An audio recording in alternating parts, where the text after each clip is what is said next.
अरे भैया, ये आप सबने हेलमेट क्यों पहना है? ये तो बाइक वाला हेलमेट है ना। अब आप नहीं पहन रहे तो सोचा हम ही पहन लेते हैं।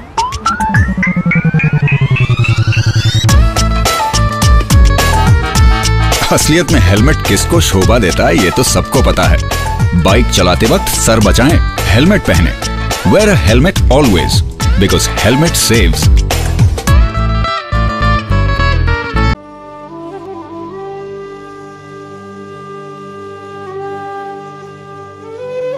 रोड सेफ्टी वीक फिर से शुरू हो गया है हिमाचल में, और चंबा जो हमारा डिस्ट्रिक्ट है, जहाँ तक इसकी टोपोग्राफी की बात है, ये हमारा बहुत ही फैला हुआ डिस्ट्रिक्ट है जिसकी बिल्कुल हिमालय की गोद में है। इतने पहाड़ है जिसकी वजह से रास्ते बड़े गोल गोल हैं। तो मेरे सारे चंबा वासियों से यही निवेदन है कि जब भी वो ड्राइव करें बहुत सेफली ड्राइव करें।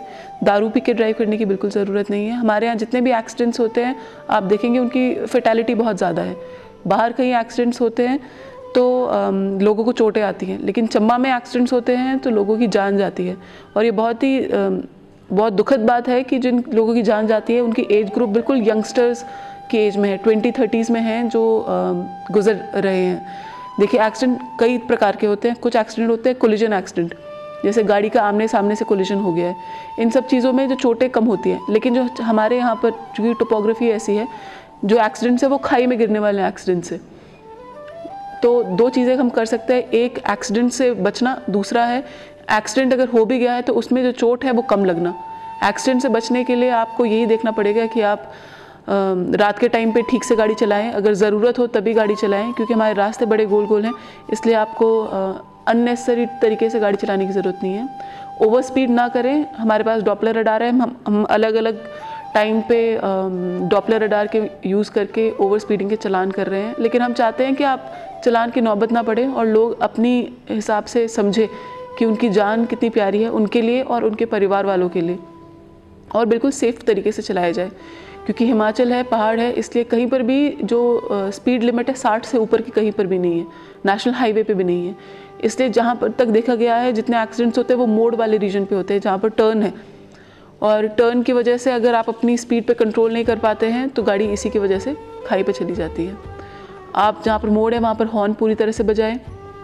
इसके साथ साथ रात के टाइम पे दारू पी के ना चलाएं, ड्रग्स लेके ना चलाएं, मोबाइल फ़ोन पे यूज़ करते हुए ना चलाएं। आपको पता होगा कि सुप्रीम कोर्ट की गाइडलाइंस है कि 5 ऐसे मोटर व्हीकल ऑफेंसेस है जिसमें उनका अगर वो करते हुए पुलिस वालों ने आपको पकड़ा है तो आपका जो ड्राइविंग लाइसेंस है उसको सस्पेंशन के लिए उसके रिस्पेक्टिव RLA जहाँ से आपको वो लाइसेंस बना है उनके पास चला जाएगा और 3 महीने के लिए वो सस्पेंड हो जाएगा। मेरे को बहुत खुशी के साथ कहना पड़ रहा है कि चंबा में 300 से 400 तक 400 ड्राइविंग लाइसेंसेस है जो पिछले 1 साल में अलग अलग ड्राइविंग जो लाइसेंसिंग अथॉरिटीज़ है, RTO हो, RLAs हो, उन सब ने सस्पेंड करे हैं 300 to 400। इसका मतलब आप सोचिए वॉयलेशन कितने ज़्यादा है। ये ऑफेंसेस है अल्कोहल कंजम्पशन एंड ड्राइविंग, मतलब किसी भी ड्रग्स या किसी भी नशे के को कंज्यूम करने के बाद के इन्फ्लुएंस में ड्राइव करना, मोबाइल फ़ोन यूज़ करते हुए ड्राइव करना, गुड्स व्हीकल को अगर आप कोई गुड्स व्हीकल है मतलब जिसमें आप सामान को ढोते हैं उसमें इंसानों को लेके जाना। चौथा जो है वो है ओवरलोडिंग। अगर बहुत ज़्यादा लोग ओवरलोडेड तरीके से अगर आप गाड़ी पे लेके जा रहे हैं तो भी वो डिसबैलेंस होकर गिरने के चांसेस ज़्यादा है। और जो 5वां है वो है रेड लाइट जंपिंग, जो हमारे यहाँ चंबा में नहीं है। तो इन सब चीज़ों की जब सुप्रीम कोर्ट गाइडलाइंस दे रहा है इसका मतलब कि इसकी वजह से एक्सीडेंट के चांसेस बहुत ज़्यादा नंबर पे बढ़ जाते हैं, और इसीलिए हम चाहते हैं कि आप इन ऑफेंसेस के वायलेशन ना करें। इसके साथ साथ जो हमने देखा है under as driving is very high, कि 18 साल से कम की उम्र बच्चे जो हैं वो बाइक चला रहे हैं, गाड़ी चला रहे हैं।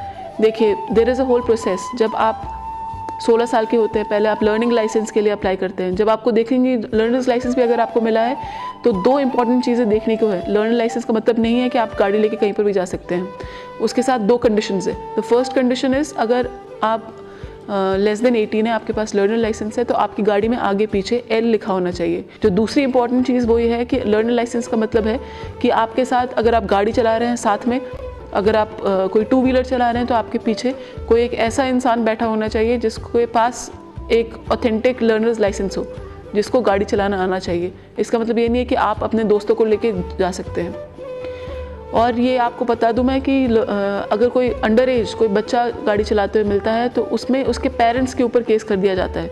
जो ऑफेंस है वो उसके पेरेंट्स पे है कि अगर कि आपने एक बच्चे को जो ऑथराइज नहीं है चलाने को, उसको चलाने के लिए अपनी गाड़ी दी है। इसको छोड़ के मैंने बहुत कॉमनली हमें दिखता है कि विदाउट नंबर प्लेट गाड़ी चल रही है। देखिए, विदाउट नंबर प्लेट अगर आपकी गाड़ी चल रही है तो आपका जो व्हीकल है दैट विल बी इम्पाउंडेड, क्योंकि that number plate has a significance. अगर कोई भी ऑफेंस हुआ है, हिट एंड रन करके किसी को चोट पहुंचा के अगर आप भाग गए तो number plate play is a very important role. और बिना नंबर प्लेट की गाड़ी को हम प्रिज्यूम करेंगे कि वो चोरी की गाड़ी है, हमें पता नहीं है वो गाड़ी का ओरिजिन कहाँ पर है। इसके साथ साथ जैसे मैंने दूसरी चीज़ आपको बोली है कि अगर एक्सीडेंट हो भी जाता है तो आपको ऐसे स्टेप्स लेने चाहिए जिससे आपको एक्सीडेंट होने के बावजूद चोट कम लगे। इसीलिए सबसे इम्पॉर्टेंट चीज़ इसमें होता है हेलमेट पहनना, क्योंकि मैं आपको बता दूं कि हिमाचल में हर साल 1300 to 1400 लोग अपनी जान गंवा देते हैं, और ये जो लोग जान गंवाते हैं वो यंगर पॉपुलेशन में है। सबसे बड़ा किलर कोई बीमारी नहीं, सबसे बड़ा किलर एक्सीडेंट्स है, और ये सारे के सारे प्रिवेंटेबल हैं। जितने भी डेथ्स होती हैं, मोर्टालिटी होती है, that are mainly because of head injury, कि आपके सर पे चोट लगी, सर से खून बहा और एक्सपायर कर गए। इसलिए सिर्फ एक ISO मार्क्ड हेलमेट पहन लेना से आपकी ज़िंदगी बच सकती है। और मैं बहुत सैड बात है जब मैं देखती हूँ मोस्टली लोग माइनिंग कैप पहन के चलते हैं, लेकिन they are not very safe. उससे आपका सर नहीं बचेगा। अगर आप एक ISO मार्क प्रोटेक्टेड पूरा हेलमेट पहनेंगे तो आपका सर पूरी तरह से बचेगा, और अगर एक्सीडेंट हो भी जाता है तो इंजरी से बचेगा। सिमिलरली जो पिलियन राइडर है, जो पीछे बैठता है, उसकी जान भी उतनी ही प्यारी है, और एक्सीडेंट में कोई प्रोबेबिलिटी आगे बैठने वाले पीछे बैठने वाले की कम नहीं होती। बहुत सैडली हमने देखे हुए एक्सीडेंट्स जिसमें जो राइडर है वो बच जाता है क्योंकि उसने हेलमेट पहना है, लेकिन जो पिलियन राइडर है, जो पीछे बैठा हुआ है, वो हेलमेट नहीं पहनने की वजह से उसके सर पे चोट लगती है। और बहुत बार ये देखा जाता है कि जो पीछे बैठने वाली वो महिलाएं हैं। तो मैं महिलाओं से सबसे स्पेशली गुजारिश करूंगी कि आपकी ज़िंदगी उतनी ही इंपॉर्टेंट है, इसलिए आप भी हेलमेट पहन के चलिए, चाहे आप आगे बैठ के खुद चला रहे हैं या पीछे बैठे हुए हैं। इसके साथ साथ जो दूसरी चीज़ होती है वो है सीट बेल्ट पहनना। सीट बेल्ट पहनना फ्रंट राइडर्स के लिए बहुत ही कंपलसरी है। किसी भी कोलिजन एक्सीडेंट में सीट बेल्ट आपको फ्यूचर इम्पैक्ट से बचाता है। आपका सर आगे की ग्लास पे लगने से बचता है। तो सीट बेल्ट आप पहन के रखिए। आपकी ज़िंदगी आपके हाथ में है। सेफली चलाइए और सुरक्षित रहिए। अपने परिवार वालों को याद करके चलाइए। धन्यवाद।